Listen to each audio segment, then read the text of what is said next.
আজ সকাল সকালের প্রথম দিকে বাংলাদেশের রাজনীতির এক বড় ক্ষতির সংবাদ আসে। দেশের সাবেক প্রথম নারী প্রধানমন্ত্রী ও বিএনপির চেয়ারপারসন বেগম খালেদা জিয়া আর নেই।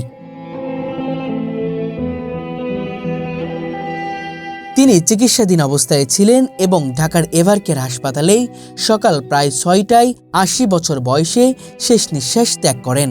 পারিবারিক সদস্য ও চিকিৎসকদের উপস্থিতিতে তার মৃত্যু নিশ্চিত করা হয়েছে।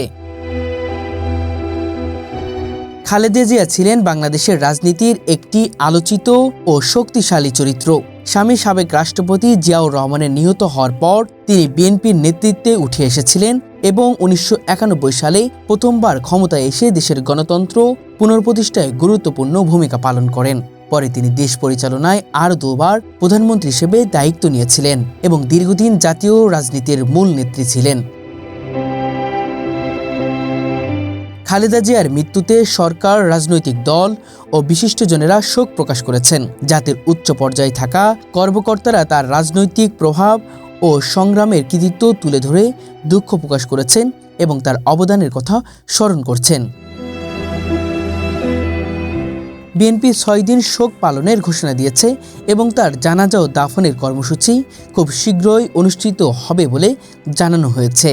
এই সংবাদ দেশের রাজনৈতিক পরিবেশে প্রবল প্রভাব ফেলবে বলে রাজনৈতিক বিশ্লেষকরা মনে করছেন, কারণ খালেদা জিয়ার নেতৃত্বে বহু সংকট, আন্দোলন ও পরিবর্তনের ইতিহাস জড়িয়ে আছে এবং তার অনুপস্থিতিতে দলের সামনে নতুন নেতৃত্ব ও কৌশলগত দিক নির্ধারণ করা একটি বড় চ্যালেঞ্জ হয়ে দাঁড়াবে।